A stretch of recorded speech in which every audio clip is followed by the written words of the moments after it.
Então, o que seria Ratanabá? Seria uma antiga civilização que, diante de nossas pesquisas, nós encontramos evidências que essa civilização foi a primeira grande civilização na Terra. Como ela surgiu, não sabemos. De onde que o povo que fazia parte dessa civilização também veio ou surgiu, não temos essas respostas. Mas existem conexões de Ratanabá, que seria a capital do mundo na época, com o que chamam de continente perdido de Mu.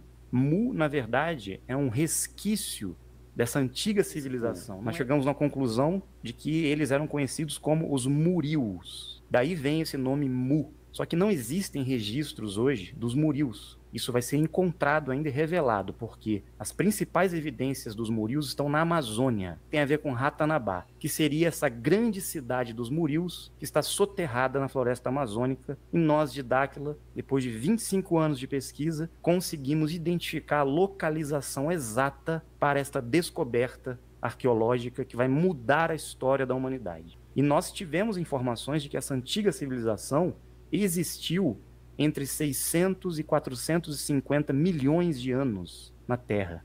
Grandes construções em pedra foram eles que construíram, foram os Murius, essa antiga civilização. Quando nós encontramos monumentos escalonados, pirâmides, né, no mundo inteiro, algumas são mais recentes. Essas escalonadas são as mais antigas. Grandes templos em pedra, fortes, no formato de estrela, têm conexão com essa antiga civilização. Então é muito mais antigo do que a gente possa imaginar. A gente tenta conectar essas antigas construções com os povos mais antigos aí que a gente acha e que conhece alguma coisa sobre eles, mas esses povos tomaram posse desses locais, viveram e reconstruíram suas bases em cima de construções muito mais antigas, que remetem aos Murius, principalmente na Amazônia, porque a Amazônia esconde segredos e construções ali que a gente não tem ideia do que existe. Quando a gente conseguir revelar isso e trazer à tona o que tem lá, inclusive os registros históricos, as tecnologias, tudo que está lá guardado ainda, nós vamos ficar estupefatos, chocados realmente com o que estava no nosso passado e vai transformar o nosso futuro diante dessas revelações, desse conhecimento, inclusive, que existe lá. Se você nunca ouviu falar de Ratanabá, a cidade perdida na Amazônia, você vai encontrar evidências, né, dessa cidade em antigas lendas que registraram alguns mitos, como Eldorado, Acacor, Ofir, Paitite, Acarrim, cidades que eram mitológicas para muitos povos indígenas aqui da América do Sul. Muitos pesquisadores vieram atrás dessas cidades, né, a gente sabe, e eles queriam encontrar alguma coisa que supostamente teria muito valor aqui na América do Sul. Então, como eu disse, segundo nossas pesquisas, encontramos evidências de uma antiga civilização que se espalhou por toda a Terra, os Murius. Eles construíram muitas bases em pedras megalíticas e sua capital ficava na Amazônia. Vamos encontrar em civilizações incas, maias, astecas, tudo isso tinha conexão com os Murius também. Toda a América do Sul eram bases dos Murius. E lá no Egito, principalmente a pirâmide de Saqqara, tinha relação também com a antiga construção dos Murius. Podemos dizer que foi uma das primeiras pirâmides construídas no Egito. A pirâmide de Saqqara, ela tem muito mais tempo do que a gente possa conceber. Tem relação com os Murius também. Coronel Fawcett, Carl Brugger, que realizaram algumas pesquisas aqui na América do Sul, eles detalharam a existência dessas cidades. E eles sabiam também que existia um grande caminho que cruzava toda a América do Sul, uma estrada que levava para essa cidade. E essa estrada ficou conhecida como o Caminho de Peabiru. Nós encontramos evidências que o Caminho de Peabiru fazia conexão total com Ratanabá. Então, o Caminho de Peabiru foi muito conhecido no passado. Ele praticamente conectava todos esses impérios, esses reinos, essas cidades. E não era só aqui não, porque existiam pontes entre a África, a Europa, a América do Sul, a América Central, conectando os continentes.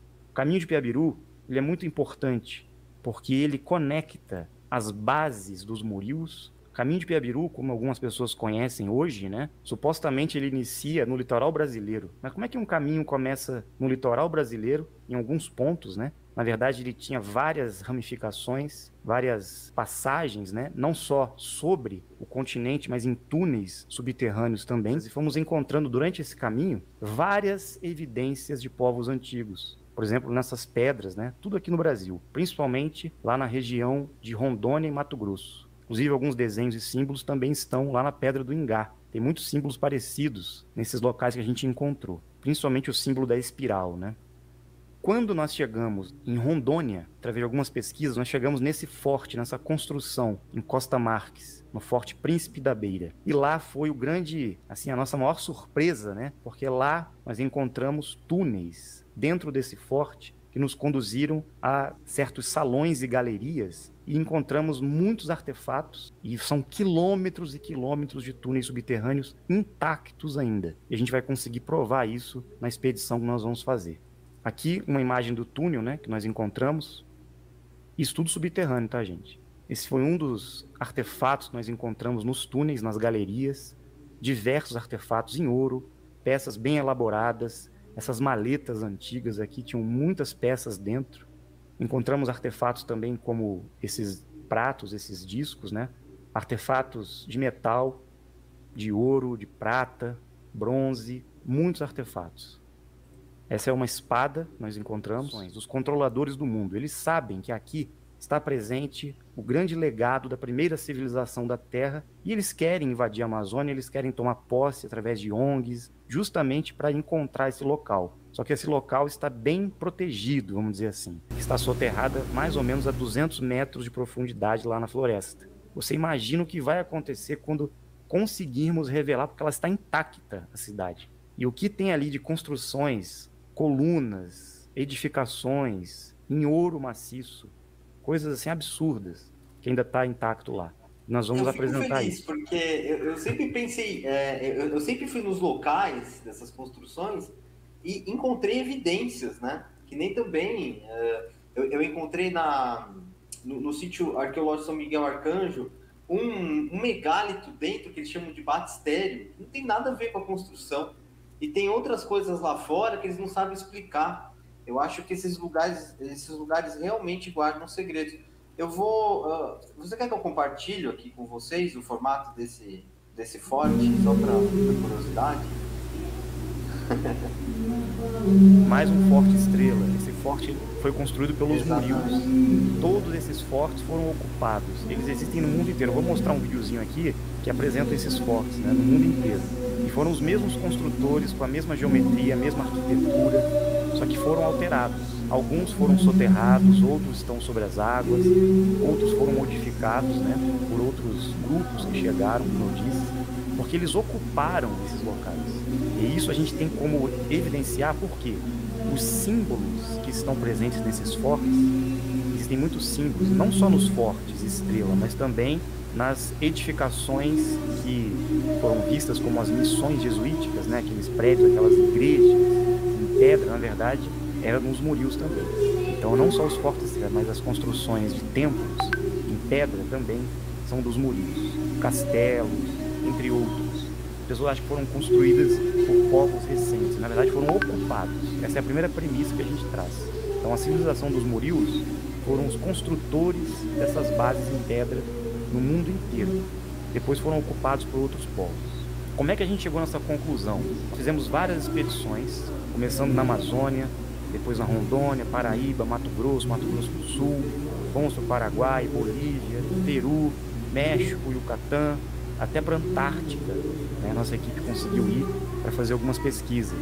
Fomos para a Espanha, sul da França, Portugal, Egito, Turquia. Na Turquia foi muito interessante, porque a gente conseguiu praticamente quase todos os pontos arqueológicos da Turquia para encontrar as conexões, né? Porque lá, segundo nossas descobertas, era o 7º reino, o reino principal depois da Amazônia. E ainda falta irmos para a Grécia e para a Ilha de Páscoa. Então todas essas expedições foram conectando os pontos para nós. Nós encontramos muitas evidências. Nós conseguimos investigar, só não conseguimos ir para a Mesopotâmia, para investigar lá no Iraque, regiões da antiga Suméria, né? Mas ainda pensamos ir também. Então, existem muitas evidências conectando símbolos que nós encontramos lá na Amazônia, no Forte Príncipe da Beira, também em várias fortes, né, estrela, estavam presentes em todos esses locais, né, com civilizações antigas e resquícios desses povos. Muito interessante, né, essa interconexão. Nós chegamos a um mapeamento da localização desses reinos, né, vamos dizer assim. Isso ainda vai ser apresentado de forma mais detalhada, mas seriam 9 reinos. Nós conseguimos mapear 8 locais onde havia essa interconexão dos povos com a grande capital do mundo, que seria Ratanabá. Mas nomeamos esses reinos, né, a título de referência apenas. O Reino das Montanhas, que seria uma conexão entre a Amazônia e a Turquia. O Reino do Norte Maior, que estaria conectado ao Ártico e ao norte da Sibéria. O Reino das Águas, relacionado ao delta da Amazônia e à Mesopotâmia. O Reino das Terras de Baixo, que seria toda a Amazônia, na parte mais oeste dela. O Reino das Terras do Leste, na América Central. Reino das Terras do Sul, na Antártica, lá no Polo Sul mesmo, e o Reino da Alegria, que seria todo o litoral do Brasil. Havia, sim, uma grande civilização no litoral brasileiro, vindo lá do Nordeste, descendo mais ou menos até o Paraná, Santa Catarina. E o Reino das Pedras Mágicas, que pegava todo o Centro-Oeste e a região central do Brasil. Minas Gerais, onde hoje é o Distrito Federal, Brasília, Tocantins, ali havia um grande reino também. Existem evidências disso. Então, tudo isso será revelado em breve com essa descoberta de Ratanabá, porque em Ratanabá existem as indicações que vão nos conduzir para todos esses reinos aí. Inclusive, está tudo mapeado lá. Nós vamos encontrar isso e vamos apresentar ao mundo. Aqui são localizações mapeadas das construções escalonadas dos fortes Estrela e de outras bases que tinham conexão com os Murios, que foram encontradas, né? Então essas construções, que muitas delas têm o formato de estrela, é muito interessante, porque são construções que se baseiam numa mesma arquitetura, numa mesma geometria, apontando para algum lugar. E o que está fazendo lá em Rondônia um forte desse? E nós fomos investigar esse forte, né? E descobrimos a entrada para Ratanabá. Aí são as construções, as missões jesuíticas, né? Que também conduzem a essas construções dos Murios. Na Anatólia também, tinham muitas construções, né, um trecho do caminho de Piabiru. Então são muitas evidências, né, interconectando esses pontos. Aí são imagens da nossa expedição na Amazônia. As entradas que nós encontramos nos túneis, né, com a ajuda do exército na época. A gente conseguiu adentrar os túneis. Inclusive passa por baixo do rio Guaporé, um dos túneis, tá? É muito interessante. Assim, uma coisa de louco, gente. Vocês não têm noção do que tem lá. Eu queria passar um vídeo aqui do Urandir explicando como foi o início da pesquisa. Eu acho que o pessoal vai entender melhor como que aconteceu essa descoberta. Bom, pessoal, comentar com vocês aqui algumas observações que eu fiz durante alguns passeios, há tempos atrás, alguns anos aí, em São Miguel das Missões, lá no Rio Grande do Sul. A princípio, era realmente só um passeio. Nós visitamos alguns lugares, a nossa intenção era chegar até as ruínas, né, de São Miguel das Missões, mas antes nós fizemos uma parada em uma cidade pouco antes de chegar até as ruínas, né? Nessa parada nós observamos uma pedra que é praticamente um marco na cidade, onde as pessoas visitavam. É uma pedra com algumas inscrições arqueológicas da época dos Incas ou pré-Incas, né?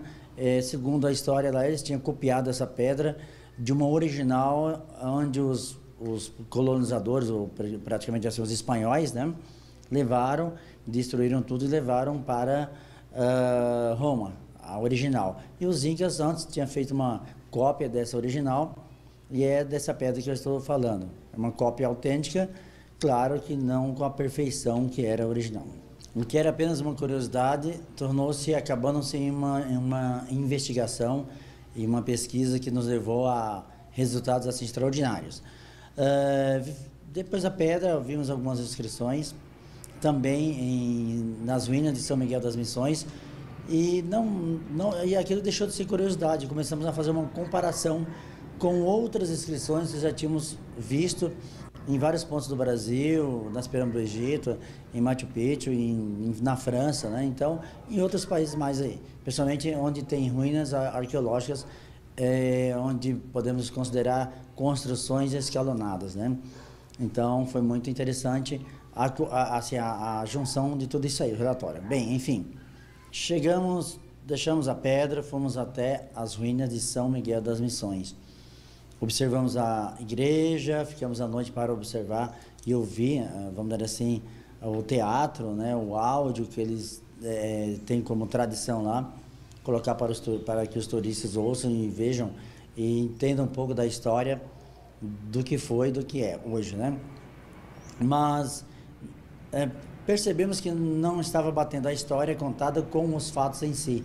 A construção da igreja, vamos dizer assim, as pesquisas, as descobertas, os símbolos, a maneira como tudo foi fabricado. Algumas coisas eram muito perfeitas e outras eram meio que adaptadas, né? E fomos fazendo essas comparações. Resolvi voltar, com mais o grupo que estava comigo, a essa pedra novamente, na entrada da cidade. E comparando algumas inscrições, anotamos todas essas inscrições, comparando com outras por várias partes do mundo, constatamos que tudo fazia parte de um grande reinado, vamos dizer assim, um grande reinado não, vamos dizer assim, uma unificação de reinos. Bom, toda a pesquisa e todas as coincidências, entre aspas, nos levaram a crer que aquela suposta igreja, São Miguel das Missões, construída em uma base muito, muito diferente, né? Nós fomos percebendo que não fazia parte ou não coincidia com aquilo que é dito pelos historiadores, por vários pesquisadores de arqueologia, antropologia, a história não bate. Então, a partir daí, nós começamos a fazer uma investigação diferente. Descobrimos que abaixo dessa edificação existe algumas galerias, algumas, vamos dizer assim, salas e salões que foi lacrado pela prefeitura há muitos anos atrás para que as pessoas não adentrassem ali. E seguindo mais adiante com a pesquisa, descobrimos outras ruínas bem distantes dali. Percebemos que tudo aquilo ali fazia parte de uma grande cidade, um complexo, e não uma construção erguida pelos espanhóis, pelos exploradores da época, nada disso. A tecnologia foi outra, os mecanismos, os meios utilizados foram outros, muito mais elaborados, muito acima da média hoje. E com isso tivemos a certeza de que a história estava errada, vamos dizer assim, ou pelo menos não está, alguns trechos da história não estão coesos, não estão realmente assim, condizendo com a realidade, com os fatos vistoriados ali. Bom, o que deu para perceber é que os espanhóis, os colonizadores, os jesuítas, fizeram a mesma coisa aqui no Brasil que fizeram no Peru, na Bolívia, destruíram os templos que estavam edificados e obrigaram os moradores da região, vamos dizer assim, a erguer novamente uma igreja, né, segundo a visão deles, segundo o projeto deles. Bom, eles utilizaram as pedras, as pessoas, vamos dizer assim, tudo que já existe ali para construir as suas igrejas, tá? E não só Brasil, Bolívia, Peru, como outros pontos também. Tem alguma coisa curiosa, quando os alemães chegaram aqui, exilados da Segunda Guerra Mundial, habitaram principalmente essa parte do sul do Brasil. E segundo a lenda daqueles que eles ouviam lá, existe uma história, vamos dizer assim, no dito popular, que os sábios das montanhas que habitavam os montes, né, teria sua sabedoria diferenciada dos demais porque estavam em locais mais altos, né? E que também aqueles templos faziam parte desse complexo que ia em terras infinitas, ou melhor, aquilo que a vista não alcança. Então é o seguinte, tanto os alemães chegaram aqui e construíram realmente as casas, né, nas montanhas, ao pé da serra, né, justamente para adquirir mais sabedoria, terem mais proteção e tudo mais. Enfim, bom, segundo a simbologia, as interpretações que fizemos de tudo aquilo que estava ali exposto, não só em São Miguel das Missões, mas na região, em toda a região, toda a cidade, né? Tudo levou a crer que existiam algumas indicações de que aquele complexo não ficava só ali, ele continuava. Então partimos para o Brasil afora. De acordo com as indicações de São Miguel das Missões, fomos parar no Forte de Coimbra, em Corumbá. O forte foi construído realmente pelos holandeses, portugueses, não sei. É uma construção muito básica, tradicional, mas copiando o modelo, pelo menos parte do modelo, dos templos encontrados no Brasil e mundo afora. Nós tivemos a indicação e fomos parar no Forte Príncipe da Beira, na cidade de Costa Marques, divisa com Bolívia. Ali nós tivemos um apoio do Exército Brasileiro, que tomava conta do local, que cuida até hoje deste forte. Bem, ficamos ali alguns dias, né, com a orientação, com a ajuda do comandante e todos os soldados do Exército, e tivemos acesso a algumas galerias. Ou melhor, descobrimos uma galeria, e a 8 metros desse poço, algumas galerias que saem em sentido Serra dos Reis e passam por baixo do rio Guaporé.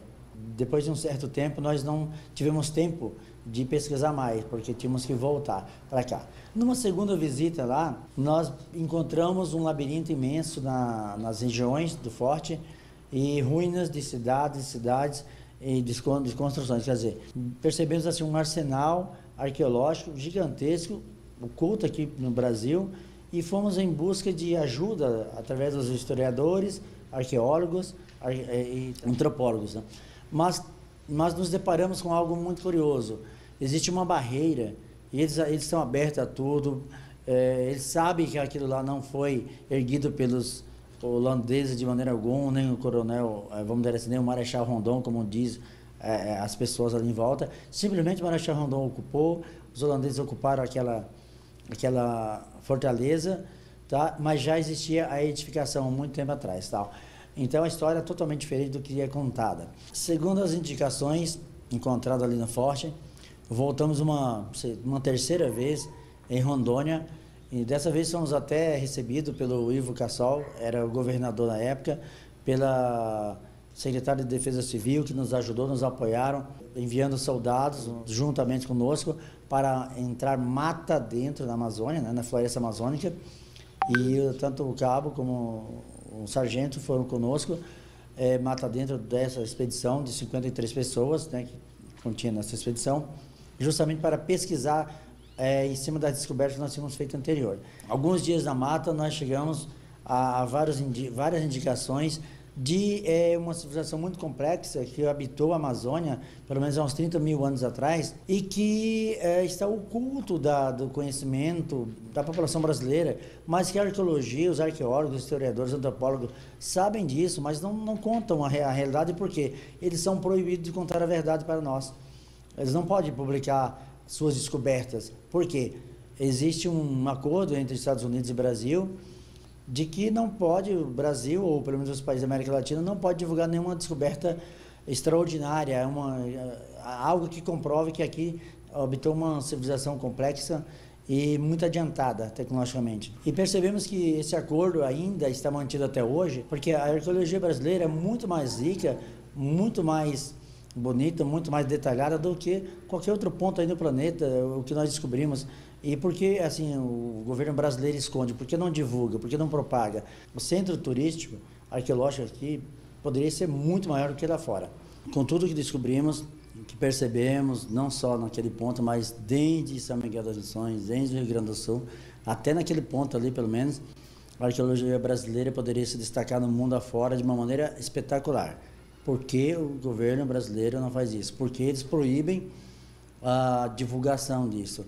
Uma prova é que fizemos um levantamento de tudo aquilo que descobrimos ali. Ou melhor, até ali. Enviamos algumas coisas para o IPHAN, justamente para ver se eles davam uma posição, se até nos ajudava. Fizemos até um pedido, né, de um projeto para ver se eles deixavam a equipe explorar aquele forte, as redondezas ali de uma maneira mais elaborada e não só fotografando. O que o IPHAN fez? Mandou nos prender. Pediu para que prendesse toda a equipe, que não era para mexer em nada, e entramos, nosso advogado entrou com um recurso ali, que, claro, ninguém foi preso, mas eles impediram de mexer, de visitar, e não podia.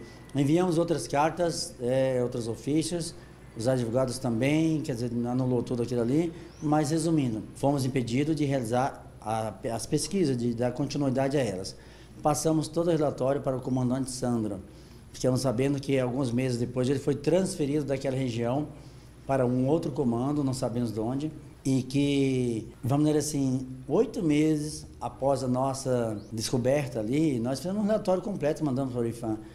O IPHAN cercou tudo aquilo, fechou a área, explorou com os seus arqueólogos, né, com seus pesquisadores aí, e resultado aí, né, vimos pela internet aí, 42 mil artefatos encontrados no Forte Príncipe da Beira.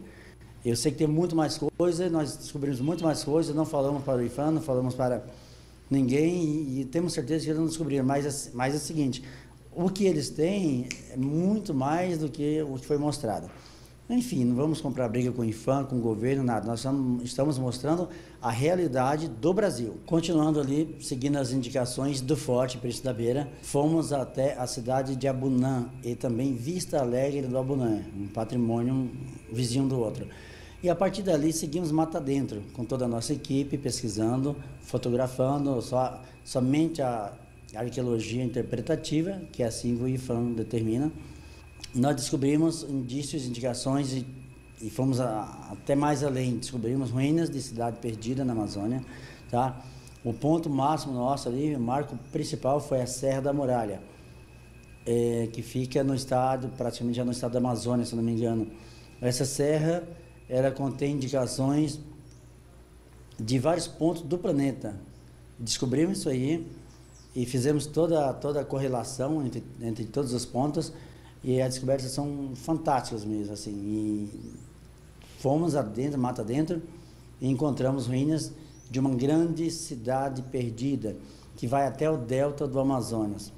Então, nós estamos não busca, nós estamos nessa pesquisa, estamos buscando mais, e uma coisa podemos dizer, podemos garantir, a capacidade de turismo arqueológico no Brasil é muito maior do que os países afora. Desde São Miguel das Missões até o delta do Amazonas, foi ocupada por uma única civilização, uma única tecnologia. Descobrimos outros fortes na França, Estados Unidos, Paraguai, Uruguai, mais uns 4 fortes no Brasil, mesmo formato, mesmo desenho, a mesma tecnologia, a mesma arquitetura. Quer dizer, será que foram os espanhóis, os exploradores ou os colonizadores que construíram esses fortes com a mesma pedra, a mesma tecnologia, em várias partes do mundo? Naquela época não havia nem comunicação como nós temos hoje, muito menos como carregar, como trabalhar, como talhar essas pedras. Então é impossível que pessoas daquela época, com a tecnologia que tinham, construíssem tais monumentos. Simplesmente encontraram prontos, ocuparam e adaptaram às suas necessidades e disseram que foram eles que construíram. Isso a história conta, a história está mentindo para nós, está ocultando a verdade, e sabemos muito mais coisas, temos muito mais descobertas, e fizemos esse vídeo apenas para mostrar a você, brasileiro, o quanto somos enganados, o quanto somos manipulados e quanto o nosso governo é submisso aos Estados Unidos, ao G8, que em troca de uma compra de café, de alguma coisa aqui do Brasil, de importação de alguns produtos, o Brasil tem que se calar diante de uma realidade tão maravilhosa e uma descoberta que poderia mudar a cara do Brasil. Então, pense aí, acho que cabe a cada um fazer um pré-julgamento disso que nós estamos mostrando, falando aí. Por que deixar o Brasil no anonimato, sendo que tudo que temos aqui pode ser muito superior a tudo lá fora? Nós poderíamos ter um complexo turístico aqui muito mais elaborado, muito mais avançado do que o que temos no mundo afora, tá? Então, estamos mostrando um pouquinho ainda do que nós descobrimos, mas tem muito mais. Isso não é nem 1/10 das descobertas feitas por nossa equipe. E ainda continuamos. Tem muitas coisas, muitos mistérios, vocês vão se surpreender com as próximas revelações que temos a fazer a vocês. Nós queremos compartilhar com toda a população brasileira, com o mundo, já que os governos não fazem a sua parte.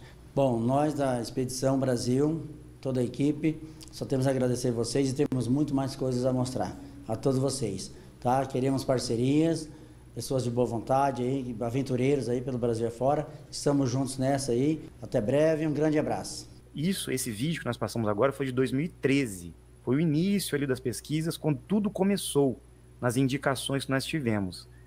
E, como eu disse, fizemos várias expedições no mundo inteiro. Tudo isso está sendo compilado para ser apresentado num documentário, uma grande revelação que vai ser feita a nível nacional e mundial, tá, gente?